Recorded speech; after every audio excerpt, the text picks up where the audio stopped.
Bienvenidos a la Iglesia Bíblica de Pisco, donde predicamos a Cristo y a este crucificado.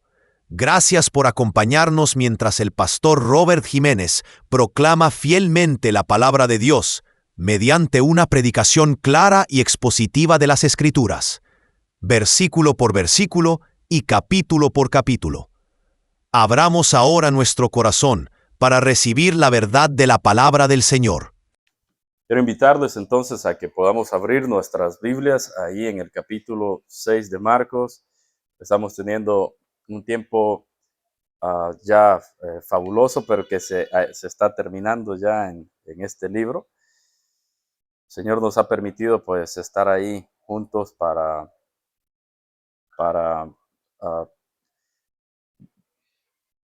conocer su voluntad, lo que Él muestra, lo que Él desea que aprendamos, como lo es en todos los textos de la Escritura, ¿no? El Señor nos muestra lo que es su voluntad revelada y expresada. Así que les invito entonces a que juntos leamos en Marcos capítulo 6, del versículo 45 hasta el versículo 52. Y lo que estamos viendo aquí en Marcos, o lo que hemos estado aprendiendo en Marcos capítulo 6, del 45 al 52, tiene que ver con recomendaciones para mantenerte firme cuando llegue la hora de la prueba. ¿Verdad que a todos nos llega la hora de la prueba?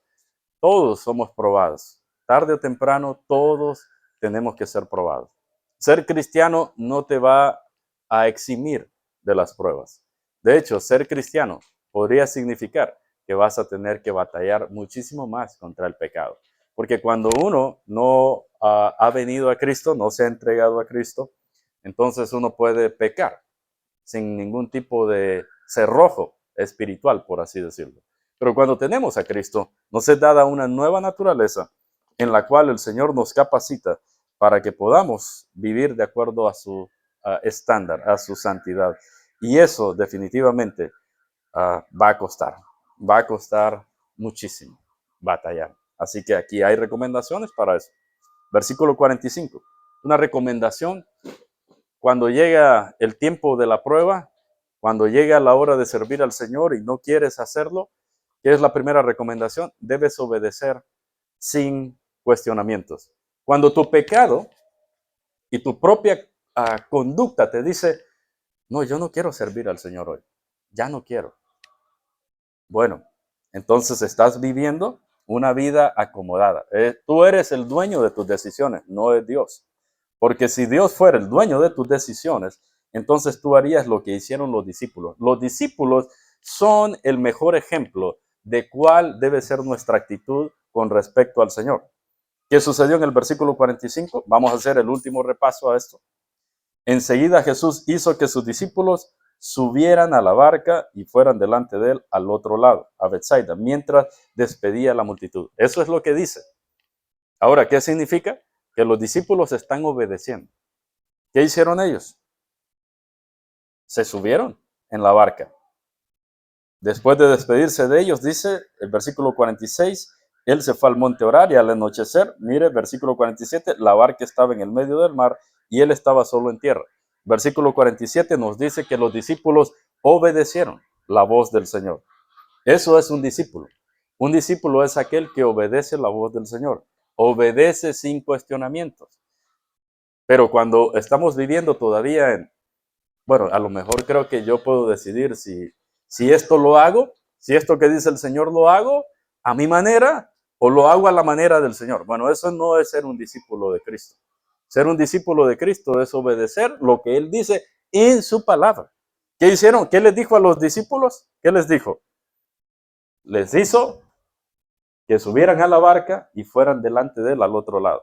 Suponga que uno de ellos hubiera dicho, bueno, Señor, creo que yo no me siento como que quiero ir al otro lado.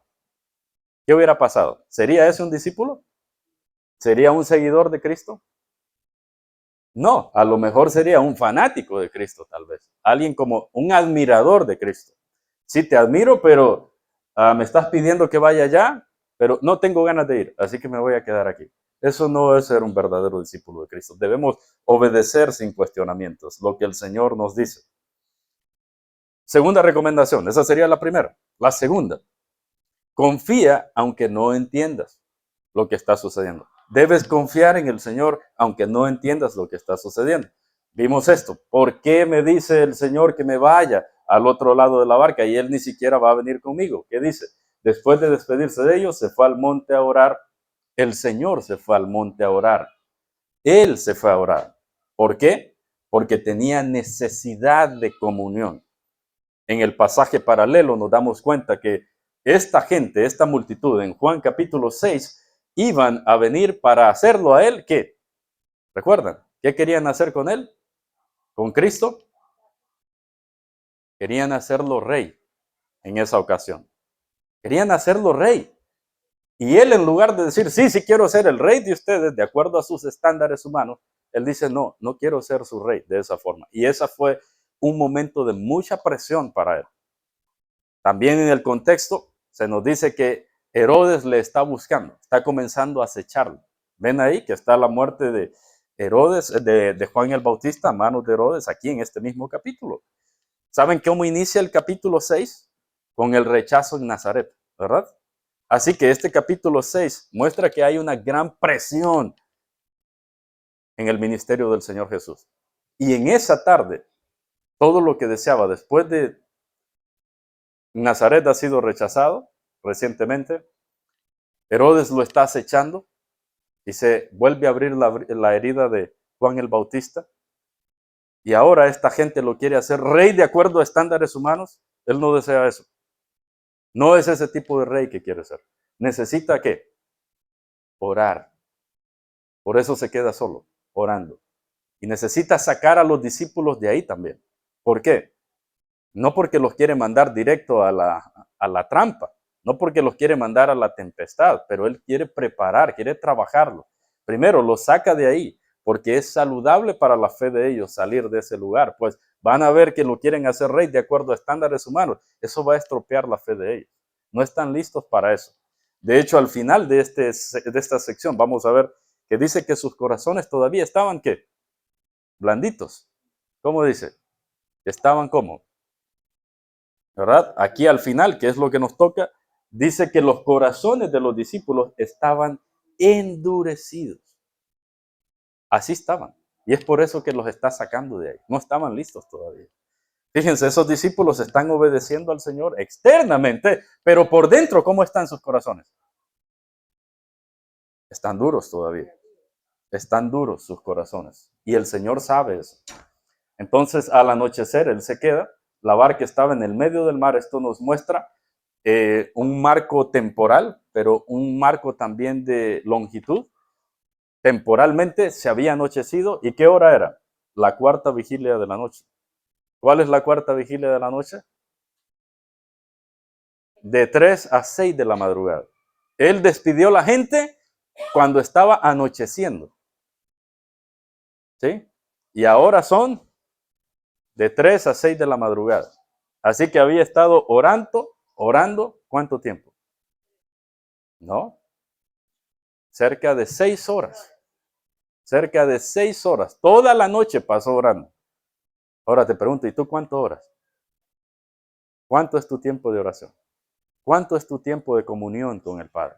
Cuando estás en las peores, lo que vemos aquí, según el contexto, es que el Señor Jesús estaba en un momento de mucha presión en su ministerio. ¿Y qué fue lo único que pudo hacer? Irse a orar, su dependencia al Señor. A veces nosotros tenemos mucha presión y necesidad y lo que hacemos es vernos unas 5 películas de Netflix, ¿no es cierto? Y así cedamos la presión. No la ponemos delante del Señor. O salimos a divagarnos, a distraernos por ahí. Aquí el Señor es un hombre que se caracteriza por estar mucho tiempo en oración con el Señor. Entonces nos muestra su necesidad. Pero en la necesidad, miren que Él no se olvidó de sus discípulos. Él los está viendo todo el tiempo. En la cuarta vigilia de la noche, un punto oscuro, Él los está viendo desde un lugar lejano, desde el monte. La única manera en que Él los puede estar viendo es con su omnisciencia. Es la única forma, porque en distancia están lejos. Si ustedes quieren saber qué es lo que está pasando ahí, los discípulos tenían que embarcarse en Paracas y desembarcar en San Andrés.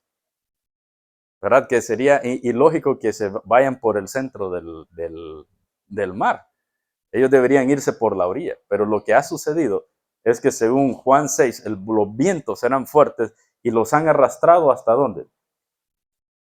Hasta el medio del mar. No debían ir por el medio del mar, solo debían ir por la orillita nada más. Pero el viento los arrastró hasta el fondo, la tempestad. Así que él los está viendo remar, los ha visto que están remando en la noche. Pero no solo sabe que están remando, sino sabe cuál es la condición de ellos. ¿Cómo estaban? Fatigados. Tú puedes ir a la orilla de San Andrés y ver embarcaciones que están allá y vas a ver que hay gente por ahí adentro, pero tú no sabes qué están hablando. Tú no sabes qué están haciendo, si están cansados o están preocupados. Mucho menos en la noche. Y el Señor los ha visto, su condición. Así que el Señor sabe tu condición también. A pesar de que a veces vas a entrar en situaciones difíciles, no entiendes, si eres un creyente a veces no entiendes las dificultades por las que estás atravesando, pero Él te está viendo. Él sabe cuál es tu condición. Aunque a veces quisiéramos tocar al Señor, ¿verdad? Que esté a la orilla, pero Él no estaba en esa barca esa noche. ¿Dónde estaba Él? La barca, ¿dónde estaba? En el medio del mar. ¿Y Él dónde estaba? Solo en tierra. Así que los discípulos iban solos en el aspecto de que no iba Él físicamente ahí, pero no estaban solos, porque Él los estaba viendo. Él estaba al tanto de cuál era su situación. Y esto es muy edificante para ti y para mí, porque aunque el Señor no lo podemos tocar, no está al lado de nosotros o físicamente, Él dice, donde 2 o 3 están reunidos, yo estoy ahí. ¿O no está aquí? Él está aquí. Él está acá. Él habita en el corazón de los que le aman. Así que Él les ha visto remar sus condiciones y Él sabe su condición, pero Él sabe también quién es su adversario. Él sabe contra quién están luchando. ¿Contra quién estaban luchando esa noche? Contra el viento. Y el Señor sabe contra quién luchas. ¿Quién es tu adversario? El Señor lo sabe. ¿Contra qué estás luchando? El Señor lo sabe. Él sabe contra qué luchas, cuáles son tus necesidades, cuáles son tus angustias, qué es lo que te fatiga. Y en ese momento de la noche, ¿no? En la cuarta vigilia, en ese momento de mayor necesidad, es como cuando sientes que esos pecados ya van a destruirte por completo, que esa conducta, que esa situación en la que estás, no vas a salir de eso. Justo en ese momento, Él vino hacia ellos. ¿Cuándo vino? En el momento de mayor necesidad. ¿Para qué vino? Vino para socorrerlos y deseaba llegar junto a ellos. Esto es una mejor traducción. Junto a ellos. Quería estar con ellos en esa noche. Entonces esto nos da mucho ánimo en la segunda recomendación de confiar aunque no entendamos por lo que tenemos que pasar. El tercer punto que vimos de esta serie fue que necesitamos dejar de confundir la ayuda o el socorro con amenaza. El Señor está viniendo esa noche, ¿a qué? Está viniendo a socorrerlos. Y dice en 49 y 50, que es el tercer punto, pero ellos, habiéndolo visto, mira, viene la ayuda, viene andando sobre el mar, están fatigados. El Señor viene a socorrerlos. ¿Qué fue lo que ellos pensaron? Observan el milagro, lo sorprendente de este hombre que viene sobre el mar. ¿Y qué fue lo que pensaron? Fantasma es. Fantasma es. Es increíble. Ellos confundieron por completo lo que estaba sucediendo. Su problema no es el milagro, la circunstancia, porque es una realidad que él viene andando sobre el mar. El problema está aquí adentro, en lo que piensan. Y los discípulos, en cierto sentido, nos representan bien, porque ¿saben qué? Nuestro problema está dentro. Nuestra mente está quebrada, está atrofiada. Nosotros no podemos ver una acción que otra persona hace porque en nuestra mente la destruimos por completo. Pensamos equivocadamente, la malinterpretamos. Ellos nos están representando. Fantasma es. El Señor les está mostrando que esa adversidad, que era lo que los amenazaba esa noche, las olas del mar, la tempestad, la turbulencia, el caos del mar. Y Él viene como andando sobre ese caos, viene Él.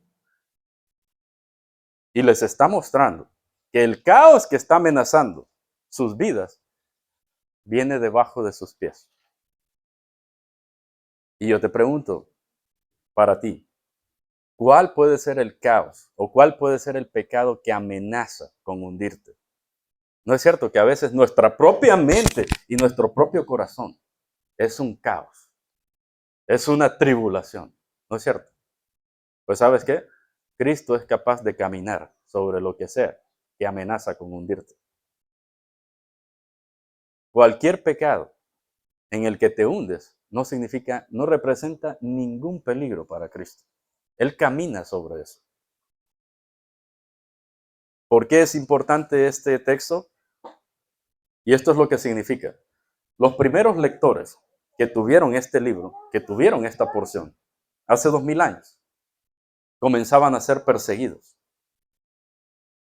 Porque los creyentes han sido perseguidos desde el amanecer mismo del cristianismo. Y entonces el Señor está mostrándonos a través de este libro, a través de este pasaje, a través de este relato, que es verdad.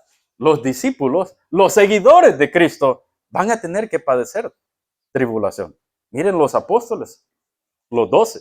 El Señor estaba ahí físicamente y no evitó que ese mar, que esa tempestad amenazara con hacer sucumbir ese bote, esa barca, ¿no es cierto? Entonces, lo más normal que a nosotros nos pasa es pensar, Señor, pero si soy tu discípulo, pero si soy tu seguidor, pero si soy tu servidor, ¿por qué hay circunstancias tan adversas por las que tengo que atravesar? Pues mira, que seamos creyentes, que seamos seguidores y que seamos discípulos de Cristo, no va a quitar las adversidades ni las tribulaciones. De hecho, pueden ser más terribles todavía. ¿Qué tan terribles? Puedes estar fatigado toda la noche o por mucho tiempo batallando contra una circunstancia, contra un pecado, contra una actitud, contra una persona. O que la sociedad misma se vuelva en contra de la iglesia, como pasaba en el amanecer de la iglesia, pero en algunos lugares también del mundo. Y eso es normal. El Señor no quitó esa prueba para ellos. Y no significa que va a quitar para nosotros muchas de las pruebas. Pero lo que sí significa es que lo que sea que te amenace, Él camina sobre esa adversidad. Y Él tiene control sobre esa adversidad, sobre cualquier situación que pueda ser. Entonces no debemos confundir que cuando estamos atravesando por situaciones difíciles, pensar, Señor, me has abandonado aquí. No, recuerda, Él camina sobre esa adversidad. Piensa tú por un momento, ¿quién es Cristo para ti? Es decir, ¿quién es Cristo para ti en la adversidad? ¿Es solo un personaje histórico? ¿Nada más? ¿O aquel que puede abrirse paso sobre el desorden y el caos de tu vida para salvarte de tu misma actitud? Cristo no es solo alguien que ha caminado sobre las aguas, sino que Él es capaz de someter y dominar cualquier situación en la que te encuentres. ¿Sí? Es una realidad. Pero, escucha esto, si el Cristo en el que tú crees no es capaz de caminar ni dominar la adversidad en la que te encuentres, si Cristo no es capaz de dominar tu adversidad ni tu pecado, ¿sabes quién es ese Cristo en el que crees? Fantasma es. Si Cristo, de nuevo, no es capaz de doblegar la adversidad que te amenaza, Si no es capaz, entonces es un fantasma en lo que crees. No es en el verdadero Cristo. Y esto es una cosa terrible para nosotros. ¿Cuál es el pecado que te domina? Dime, ¿cuál es el pecado que te domina? Tú lo sabes.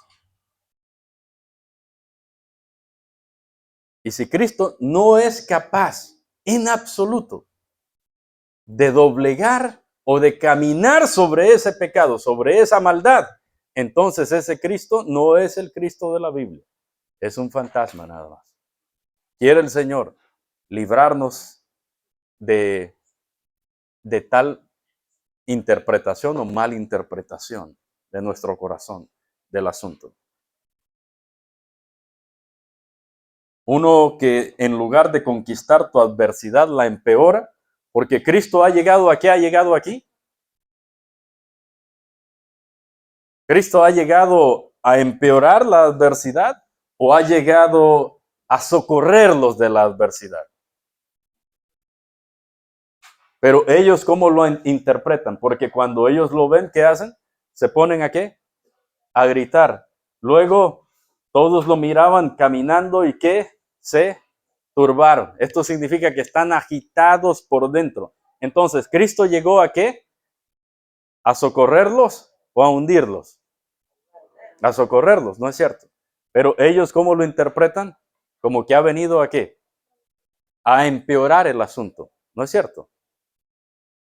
Ese es su mal entendimiento de Cristo. Ahora, ¿cómo eso, qué significa para nosotros? Eso es lo que dice, pero ¿qué significa? Lo acabo de decir. Escucha esto otra vez. Si Cristo no es capaz de socorrerte en lo que sea que estás batallando, sino que llega y se empeora la cosa, pues no es el verdadero Cristo. Es un fantasma en lo que crees. Es una ilusión con el nombre de Cristo. Porque si es el verdadero Cristo, Él va a dominar lo que sea en lo que estás atravesando. ¿Puede Cristo hacerlo o no? Claro que sí. Pero si tú vives como tú quieres vivir, una vida descontrolada, desordenada, pues tú crees en un fantasma en realidad. No crees en Cristo. ¿En quién crees, Walter? ¿En un fantasma o en Cristo? En el Cristo. ¿Y tú, mi amor? Bien, ¿verdad? En el Cristo. Así que pregúntate la próxima vez que peques, que estás pecando. Este pecado me está inundando, me está destruyendo, me está llevando hasta el fondo del océano. Exactamente, así es. Los afanes que me están inundando. Y pregúntate, ¿y dónde está Cristo en todo esto? Pues no veo que hace nada. Bueno, quizás no es el verdadero Cristo en el que estás confiando. Quizás es un fantasma de tu mente. Porque el verdadero Cristo es capaz de sujetar nuestras vidas a su autoridad. ¿Amén o no? Amén. Amén. En esta mañana, si estamos aquí y si hay un pecado en el corazón, una distracción en el corazón, una molestia en el corazón, y Cristo no puede hacer nada con eso, pues ese no es el verdadero Cristo en el que estás creyendo. Es un fantasma en el que crees. Debes preguntarte entonces, la próxima vez que estés atravesando en medio de dificultades grandes, ¿en quién crees? ¿No? Si este Cristo es capaz de caminar sobre tus pecados que te amenazan. Y él dice, no, inmediatamente, pero, contraste, enseguida él habló con ellos y les dijo, yo soy, tengan ánimo. Y es como si fuera un dibujo literal, mira, dos órdenes, tengan ánimo en la izquierda, en la derecha. Y su otra mano, no teman. No teman, tengan ánimo. Tengan ánimo, ¿por qué? Porque era lo que ya no tenían. Estaban, ¿cómo dice el texto? Fatigados, ¿verdad?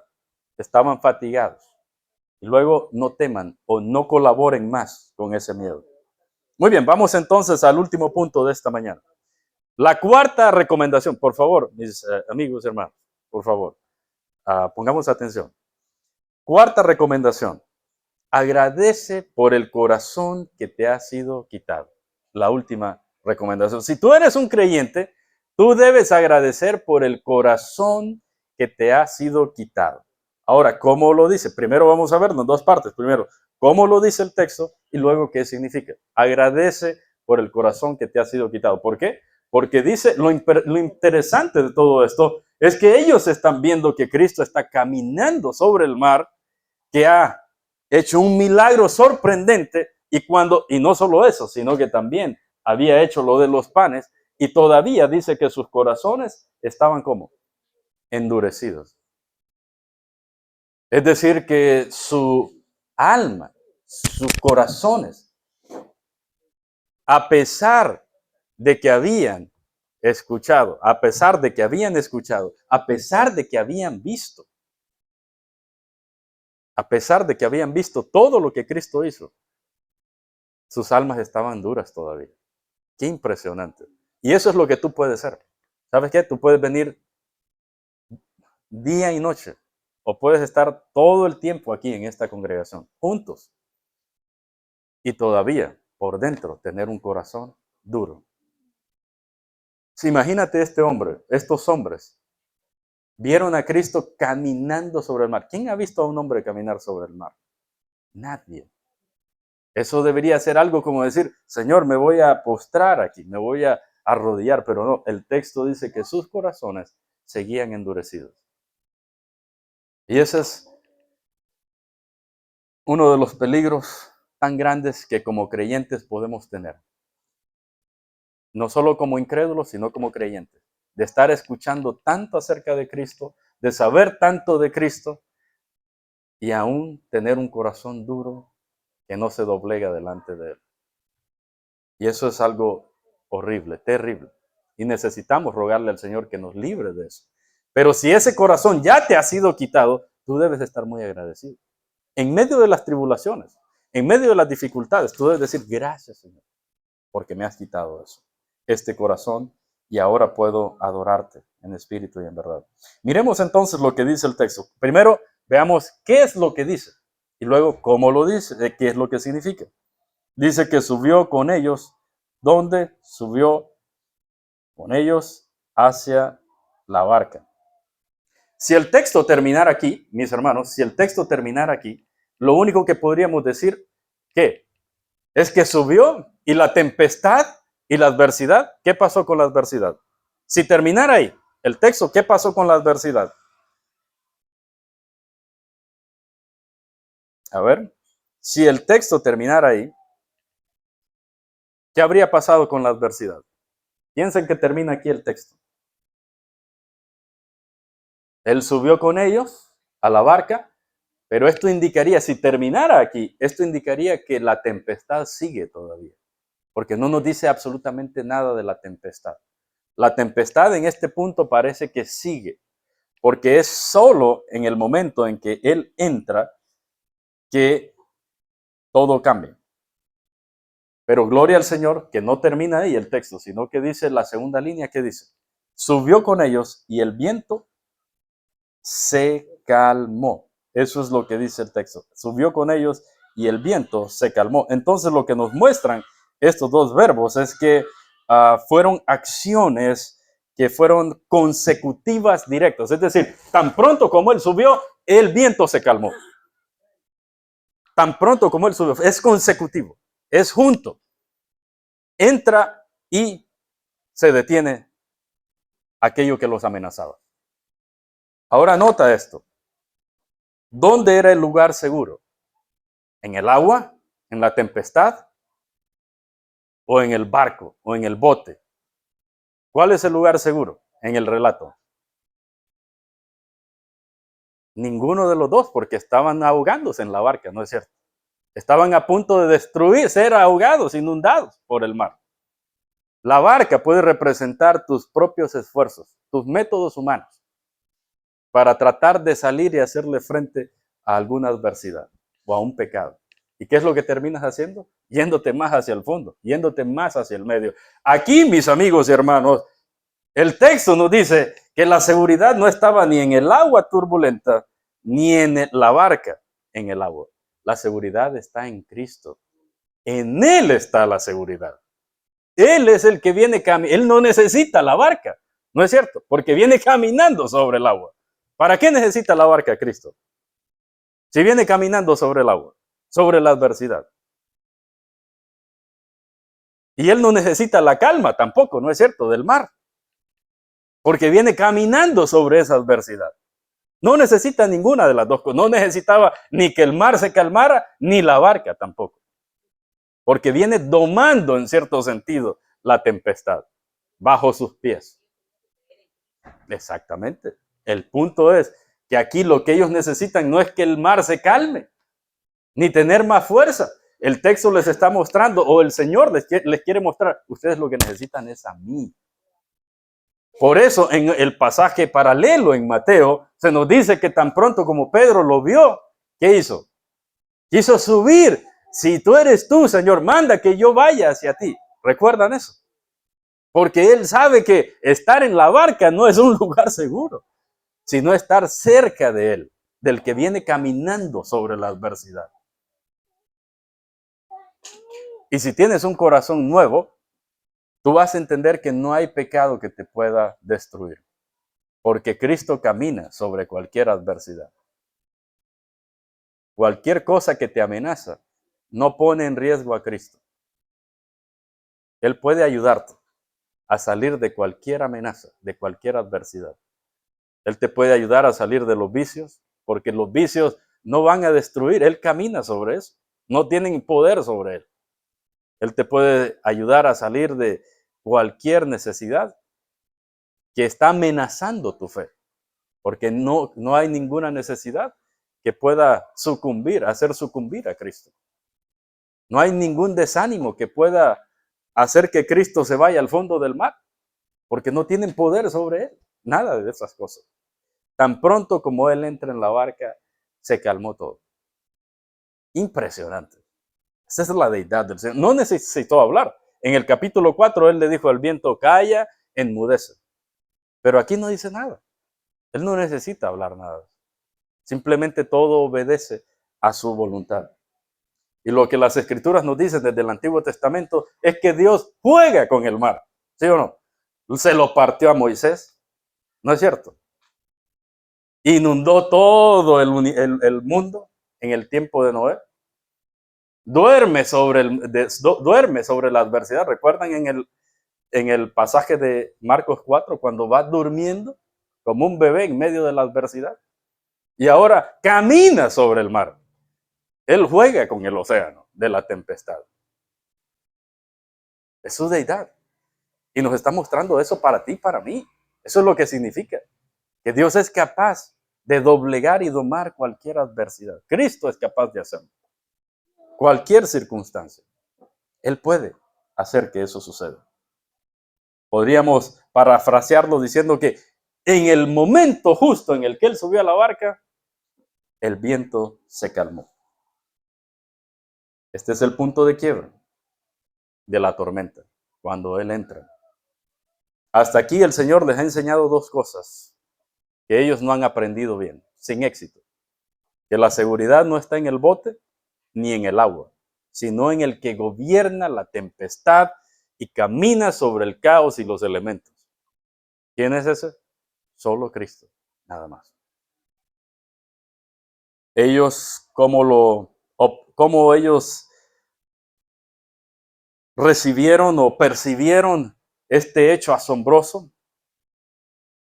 La siguiente línea nos dice que tan pronto eso sucedió, nos dice el texto que mucho, ¿cuánto? Mucho en gran manera. Es la manera en que está escrito. Está intensificando lo que están sintiendo ellos, la experiencia de lo que está sucediendo. Ellos están asombrados. Mucho. ¿Cuánto están asombrados? Mucho, en gran manera, se asombraban. Se asombraban. Ahora, ¿qué significa esa palabra de se asombraban? ¿Qué es lo que nos está intentando mostrar el escritor? Que los dejó aturdidos, literalmente. Los dejó aturdidos. Segunda Corintios, capítulo 5, versículo 13, esta misma palabra, asombrados, el apóstol Pablo la traduce como: si estamos locos, es para Dios. ¿Alguien que pueda leer 2 Corintios 5:13, por favor? Y así miramos cómo se traduce esta palabra.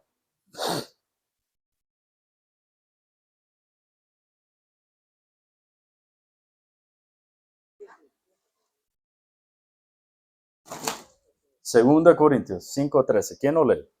Voz alta.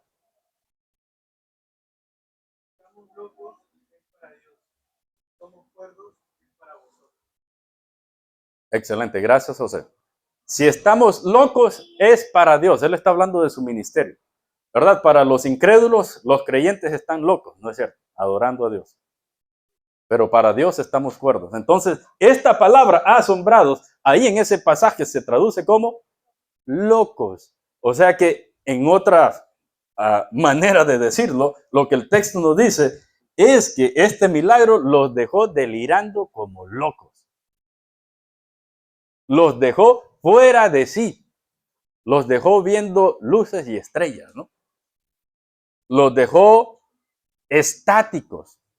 También es una palabra que, la palabra estático es de donde tenemos asombrados. ¿Qué es eso? Es como cuando una persona, sus ojos están viendo algo, pero como que su mente se fue del lugar. Es como, vuelvo pronto, ¿sí o no? Como que dejo un rótulo ahí, no estoy ahorita en casa. Estoy procesando. Es como si su capacidad de procesar lo que pasó quedó stand-by, quedó congelado. Así quedaron. O sea, ya no están fatigados, ya no están asustados, ya no están turbados, sino que ahora no están en ningún lugar. Sus mentes se fueron al limbo, a algún lado, volando por ahí. No saben lo que ha pasado, no pueden procesar. No hay palabras, no hay ideas, no hay reacciones, no hay nada. ¿Cómo es posible?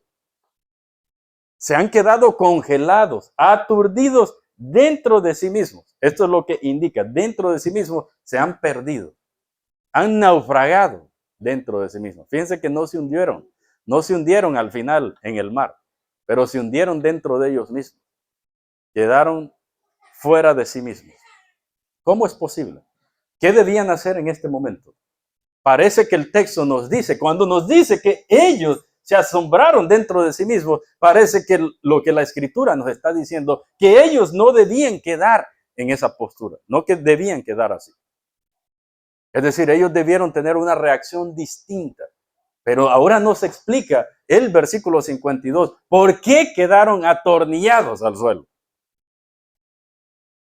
Y lo explica claramente cuando utiliza entonces esta conjunción aquí, esta partícula explicativa, porque, es decir, ellos se asombraron mucho en gran manera y aquí nos da la razón de por qué se asombraron. Se asombraron porque no habían entendido lo de los panes, sino que sus corazones estaban endurecidos. Es decir, que este asombro no es algo bueno que debía pasar, sino que este asombro es algo que es producido por la incredulidad. Eso es lo que nos está diciendo el texto, que se asombraron por ser incrédulos. Porque si hubieran entendido lo de los panes, ellos no se hubieran quedado atornillados al suelo. Eso nos está diciendo. Si ellos hubieran entendido lo de los panes, ellos no se hubieran quedado con la boca abierta, porque ya les estaba mostrando pinceladas grandes de su deidad, de su capacidad. Él ya se los había dicho. Se asombraron. ¿Recuerdan lo que dice ahí? Vamos a Marcos capítulo 6, rapidito allí. Marcos capítulo 6, versículo 2. ¿Qué dice? Marcos 6, 2.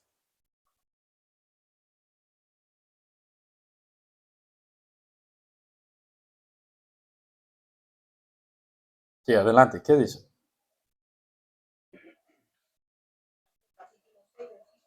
Sí,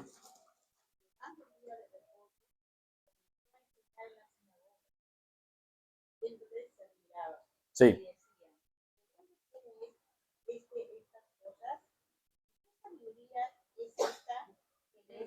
Gracias. Gracias, madre. Entonces ahí cuando dice el versículo 2 que los que lo escuchaban se admiraban, eso también se puede traducir como se asombraban. Se asombraban. Pero luego, ahí mismo, no se vayan, ¿qué dice el versículo 5? Estaban asombrados. Pero ¿qué dice el versículo 5? Y no pudo hacer allí ningún milagro, sino que sanó a unos pocos sobre los cuales puso sus manos. 6. Y estaba admirado de qué. Normalmente el asombro, aquí mismo en el capítulo 6, ya les había dicho que se asocia con la incredulidad. En el capítulo 4, el asombro viene producto de aquellas semillas que caen en los pedregales y rápido reciben la palabra con emoción, pero ¿qué pasa después? No crece, porque no tienen raíz. El asombro, escuche esto, el asombro puede ser de todo, pero cuando no va acompañado de fe, no es nada. El asombro puede ser de todo. Tú puedes asombrarte mucho. ¡Wow! ¡Qué predicación! ¡Wow! Me gustó la predicación hoy. Y cuando sales de aquí, a pecar directamente. Lamentablemente, todavía más, tengo que decir esto. En el día de hoy, las congregaciones, los círculos religiosos, muchos falsos, desde luego, están interesados en hacer que la gente salga con unas emociones que pueden saltar hasta el techo.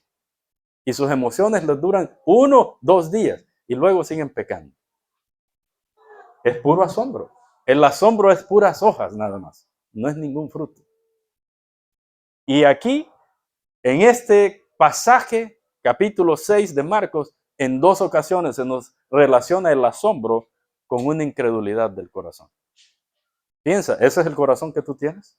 ¿Un corazón que se admira de Cristo? ¿Mucho? ¡Wow! Me encanta Cristo. Me gusta la predicación. Me gusta cómo se hace. ¿Y quién eres cuando sales de acá? Puedes asombrarte mucho y eso no significa absolutamente nada. Para Dios no significa nada tu asombro, porque la fe es distinto a eso.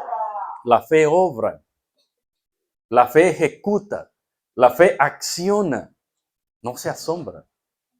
El texto está diciendo, no yo, el texto está diciendo que si estos discípulos hubieran entendido lo sobrenatural que era el milagro de los panes, ellos no debían estar asombrados o sorprendidos, aturdidos en estas circunstancias. Absolutamente, para nada. Entonces es lamentable lo que nos está diciendo básicamente esta partícula, esta palabrita, porque no habían entendido lo de los panes. Lo que nos está diciendo es que hay una razón explícita y lamentable por la cual estaban afectados en ese momento, y es que aunque andaban con Cristo o no, andaban con Cristo, pero no lo conocían. No lo conocían. Y a pesar de que les había mostrado su identidad. Qué impresionante. Ese es el corazón. ¿Sabe a qué nos recuerda esto? A los 40 años de Israel en el desierto, ¿no es cierto? Les partió el mar, les hizo caer maná, casi todo es calcado. Porque el Señor está haciendo milagros en el mar, ha hecho milagros de multiplicación de comida, ha hecho sanidades entre el pueblo, como Moisés hizo. ¿Y cómo están ellos? Endurecidos todavía. Eso es lo que dice el texto. Sus corazones están endurecidos porque no habían entendido. Es una realidad y es una realidad lamentable cuando nos dice aquí, esto, mire, no habían entendido. No habían entendido lo de los panes. Ahora te pregunto, ¿cuántas veces nos pasa o puede pasar que eres una persona que asiste a una congregación, pero no sabe qué es el evangelio todavía? No entiende qué es el evangelio. No entiende qué es una iglesia. A lo mejor, si nosotros preguntamos y pasamos un papelito aquí, ¿qué es una iglesia? Algunos vamos a tener algunos papelitos que van a decir, pues una iglesia es un lugar donde hay sillas, donde hay bancas, donde se predica, etcétera. Eso no es la iglesia. Eso no es la iglesia. No es eso. No habían entendido todavía lo de los panes. Venimos a la congregación y vemos que todavía estamos luchando contra el pecado. Hay fricciones entre nosotros, hay discrepancias entre nosotros. Y alguien dice, pues yo creo que en la iglesia no deberían haber este tipo de cosas. Bueno, mi amigo, mi amiga, mi hermano, no has entendido qué es una iglesia todavía. No entiendes de qué se trata. ¿Cuántas veces podemos hacer lo mismo que ellos? Es fácil juzgarlos a ellos, ¿no? Y decir, wow, andaban con Cristo y no sabían quién era Él. Bueno, a nosotros nos pasa igual también. Tú y yo no somos distintos. Tú puedes estar aquí y ni siquiera saber por qué estás aquí todavía. O saber algo que tú mismo te has concebido en la mente de lo por qué quieres estar aquí, pero no por lo que Dios ha dicho. Y eso es algo de lo cual tienes que tener cuidado. Debes cuidarte de eso, mi hermano. No habían entendido lo de los panes. No lo habían entendido. Y finalmente nos dice esta partícula aquí, sino que es un contraste muy fuerte y enfático, sino que, o sea, ¿cómo iban a entender esto si es que el problema está en sus corazones?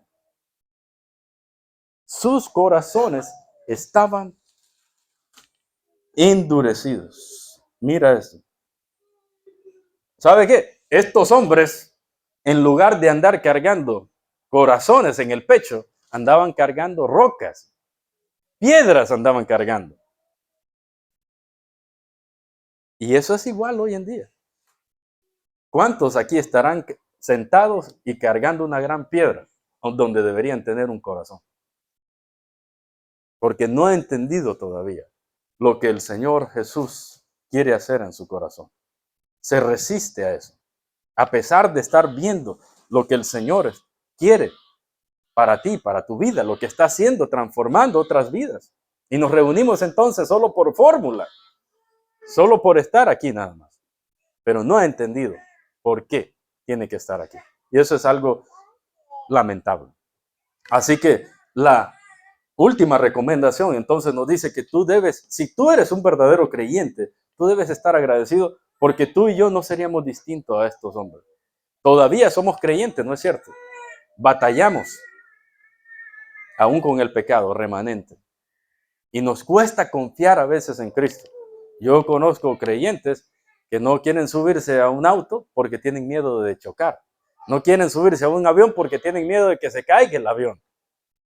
¿Y la soberanía de Cristo entonces? ¿Sí o no? ¿Y dónde está mi confianza en Cristo? ¿Dónde está lo que yo sé de Cristo? No pueden habitar. Hay dos, el miedo y el temor va a deformar lo que tú sabes de Cristo. O lo que tú sabes de Cristo conquista tus miedos y tus temores, o tus temores van a deformar y alterar la imagen de Cristo en tu corazón. Y no van a poder cohabitar juntos. Uno va a tener que conquistar el otro. Porque ¿qué es lo que pasa aquí? Cristo se les aparece a estos discípulos y ellos dicen que es un fantasma. Imagínense. Tremendo, ¿no? Bueno, es igual para nosotros, es la misma. No somos mejores que ellos. Sabemos todo lo que las escrituras dicen al respecto de quién es Cristo, de qué es la iglesia, quién debe ser tú, cómo Cristo debe actuar en tu vida personal. Y aún parece que cuando tú vives tu vida fuera de este lugar, puede ser que Cristo simplemente sea un fantasma, un espectro nada más todavía. Solo es una fórmula en tus labios nada más. Ese no es el verdadero Cristo. Bueno, eso es lo que dice el texto. Ahora, ¿qué significa?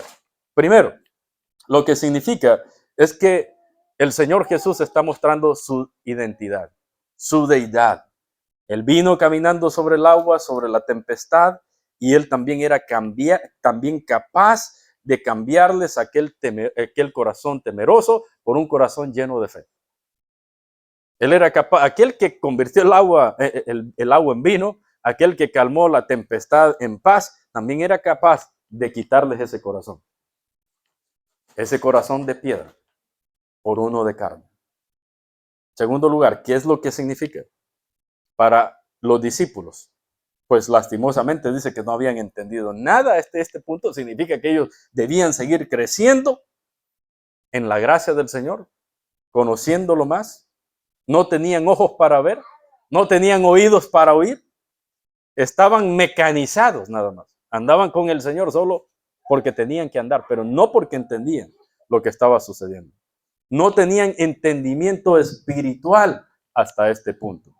Y esto nos arroja a otro punto importante. En aquel momento, recuerdan cuando el Señor les dice, a ustedes les conviene que yo me vaya. ¿Sí? Porque cuando yo me vaya, ¿qué va a suceder? Les enviaré al Consolador. Y no es hasta que el Espíritu del Señor llega que estos hombres por fin pueden tener su entendimiento claro.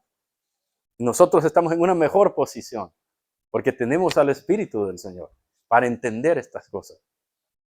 Para que en medio de nuestras adversidades podamos saber que Cristo puede dominar y conquistar esas adversidades, que puede controlar la tempestad. ¿Cuál es tu pecado? Te pregunto otra vez. ¿Cuál es el pecado con el que luchas? El que te ahoga. ¿No es capaz Cristo de caminar sobre ese pecado? ¿No es capaz Cristo de tenderte la mano para decir, camina sobre ese pecado, vive de nuevo?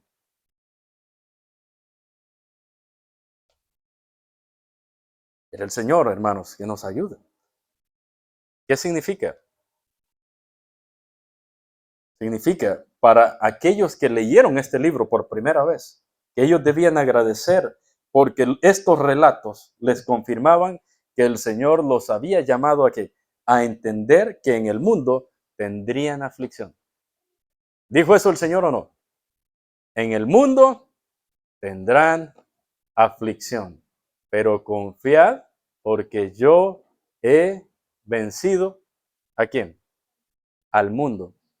Solo con ver este texto, en lo que decía antes, eso es un indicador para ti y para mí que mientras estemos en este mundo siempre va a ser contrario. Siempre nos va a ser adverso. Siempre va a ser nuestro enemigo. Nunca nos va a dar paz ni calma. Pero confiad que yo he vencido al mundo. El mejor lugar no es mi barca de esfuerzos humanos, no es mi sistema humano de salir o hacerle frente a las adversidades, sino estar con Él. Caminar con Él. ¿Y cuál es la victoria? Dice el apóstol Juan que ha vencido al mundo. Nuestra fe. Nuestra fe. Esa es la victoria que ha vencido al mundo. Nuestra fe. Y por último, este punto que nos dice, ese de agradecer por el corazón que nos ha sido quitado. Lo que nos dice es que un corazón incrédulo puede saber que Cristo es la única esperanza en la adversidad y aún así seguir ahogándose en la incredulidad y en su pecado. ¿Sí o no? Un corazón incrédulo. Si tienes un corazón incrédulo, oh mi amigo, oh mi amiga, no hay forma de que puedas salir de esa adversidad ni de esa tempestad. Vas a seguir ahogándote en tu pecado, en tu incredulidad. Lo mismo, aún siendo creyente, aún como creyente. Si no pones tus ojos en Cristo, recuerdan que Pedro, el gran apóstol Pedro, caminó en la adversidad un poco, pero quitó sus ojos del Señor y comenzó a probar la sal, Señor, del mar. Sálvame, Señor. Es lo único que pudo pedir. Nos dice esta sección que si tienes un corazón incrédulo, tú puedes ser testigo de los milagros más sorprendentes y aún así seguir seco como una piedra por dentro. No importa, ¿no? Que el Señor fue favorable, hizo un gran evento en tu vida posiblemente. A todos nos pasa que el Señor se manifiesta de maneras distintas, favorables. Y decimos, gracias Señor, porque ha hecho esto por mí. Gracias porque ha tenido favor. No tenía para comer, ahora tengo. No tenía para pagar estos recibos, ahora tengo. No tenía esperanza de salud, ahora me has dado salud. Y el Señor Jesús nos dice que el solo hecho de tener este hermoso sol es obra de la gracia del Señor. Y aún así ver todo lo que el Señor hace, su creación, en la creación, en tu vida, y seguir tan duro como una piedra. Los milagros, nos muestra este texto, por sorprendentes que fueron, no tenían el propósito de salvar. ¿Por qué? Porque si los milagros hubieran salvado, pues este era uno de esos que tenía que salvar a estos hombres. Pero ¿qué dice? Justo después de ver todo eso, sus corazones seguían estando como piedra. Entonces, ¿cuáles eran los propósitos de estos milagros? Revelar la identidad divina y gloriosa de Cristo. Es algo que tiene que ver con Él. Solo hay un milagro que te puede salvar. ¿Cuál es el milagro que te puede salvar?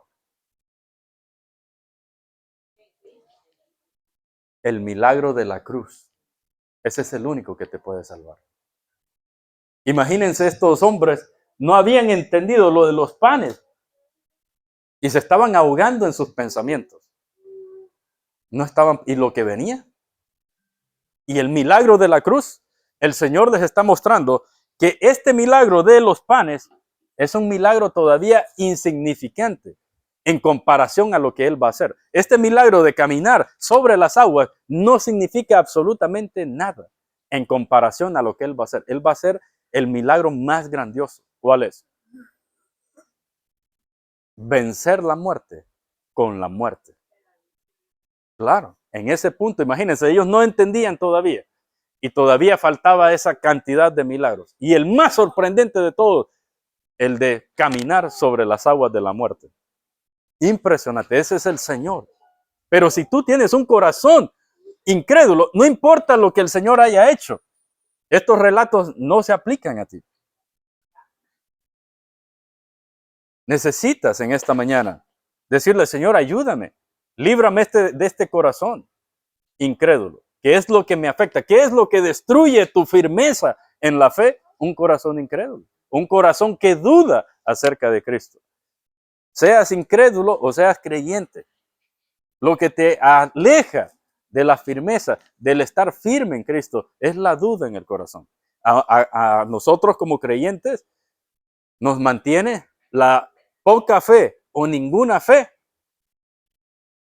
nos hunde por completo. No digamos el que no tiene fe en Cristo. Realmente nunca va a poder caminar victorioso sobre esta vida. Tu obstáculo mayor en tu vida en esta mañana no es de saber si Cristo es capaz de caminar sobre las adversidades de tu pecado o si Cristo es capaz de rescatarte de tus pecados. No, eso está claro porque la Biblia dice que Cristo es capaz de rescatarnos de nuestros pecados, ¿no es cierto? ¿Sí o no? Eso está claro. Tu mayor obstáculo en esta mañana es tu corazón roto, tu corazón fragmentado, tu corazón que no es capaz de retener la palabra de Dios para confiar en Él. Tu corazón es como un recipiente de barro que se ha agujereado por todos lugares. Echa la palabra ahí y se derrama por todos lados. Tu problema no es saber si esto es verdad o no, porque lo es. No es si Cristo me puede salvar, porque salva. El problema es que tu corazón está roto, está fragmentado. No es capaz de retener la palabra. Y de lo que necesita ser salvado antes de cualquier adversidad es de tu propio corazón incrédulo. Es de tu propio corazón endurecido. Ahora, ¿será Cristo capaz de darte un nuevo corazón? ¿Es Cristo capaz de restaurar tu corazón? ¿Es Cristo capaz de restaurar tu vida? ¿Tiene esa capacidad? Así que debemos analizar, piensa en eso. Y un escritor llamado J.C. Ryle dice que así como un pequeño agujero puede hundir un barco, un pequeño pecado permitido también va a hundir toda tu alma. Un solo pecado va a terminar hundiendo toda tu alma. Y lo que significa es que así como un pequeño agujero puede pasar desapercibido, pero al final termina inundando una embarcación. El pecado que tú te permites cometer tiene la capacidad de hundir tu alma también a las profundidades y destruir tu vida. El pecado es una cosa seria, mis hermanos y mis amigos. Y necesitamos rogarle al Señor que viene caminando sobre la adversidad. Tómame, ayúdame. sácame, sálvame de este pecado. Toma mi vida, ten misericordia de mí. Concédeme la paz, concédeme tu gracia, Señor, para caminar victorioso sobre este pecado. Así que si esa es tu situación en esta mañana, si tú no tienes un corazón nuevo, pues tú no puedes agradecer por un corazón nuevo. Tú debes pedir un corazón nuevo. Tú debes decirle al Señor, dame un nuevo corazón, Señor. Dame un corazón de carne, hazme nacer de nuevo. Y mi hermano, si tú estás en Cristo en esta mañana, tú sí puedes agradecerle al Señor. Cuando viene la adversidad, al menos, Señor, yo sé que tú puedes caminar sobre esta adversidad. Gracias por cambiarme este corazón tan necio, tan obtuso, tan endurecido, tan terco, por uno que te alaba, por uno que entiende que en el peor de las circunstancias, tú me vas a ayudar a caminar. ¿Qué vas a hacer en esta mañana? ¿Vas a agradecer por un corazón nuevo o vas a pedir un corazón nuevo? Pues no sé qué vas a hacer, pero te invito a que sea lo que sea que vas a hacer, que lo puedas pedir o lo puedas agradecer. Terminemos este tiempo. Hemos visto, pónganse de pie. Hemos visto entonces 4 recomendaciones para una fe firme. La primera es que debes obedecer al Señor sin cuestionamiento. Segundo, confiar aunque no entiendas en el Señor. Tercero, no confundas la ayuda del Señor con amenaza. Él hoy viene a darte paz, quiere darte calma en medio de la tribulación. La tribulación no va a cambiar por fuera, pero sí puede cambiar por dentro. Y por último, última recomendación, en la tribulación agradece o pide por un corazón nuevo. Oremos juntos. Señor, gracias en esta mañana por darnos vida, Señor, por darnos de tu paz, por darnos de tu misericordia. Ayúdanos a que esto no caiga en oídos rotos, en corazones rotos, Señor. Cualquiera de nosotros que pueda ver su propio corazón y saber si esto tiene algún efecto, tiene alguna relevancia. Y si no es así, Señor, ruego por los que están aquí que tienen unos corazones de piedra para que sean removidos, Señor. Y que tú por la obra de tu Espíritu les hagas entender el camino de la verdad. Socórrenos, Señor, de nuestros pecados a los que te conocemos. Líbranos del mal y ayúdanos a caminar en santidad, porque el que caminó sobre las aguas es capaz de caminar sobre nuestros pecados también. Danos la fuerza como iglesia, Señor, para seguir avanzando en medio de las críticas, en medio de la adversidad, en medio de la tribulación y la dificultad, porque sabemos que tú estás con nosotros. Juntos entonces decimos, amén, amén. Gracias por acompañarnos hoy en la Iglesia Bíblica de Pisco. Esperamos que la predicación fiel de la palabra de Dios haya sido de bendición para su vida.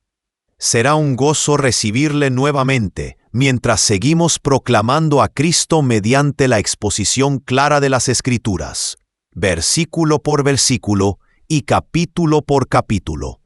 Que el Señor le bendiga por medio de su palabra.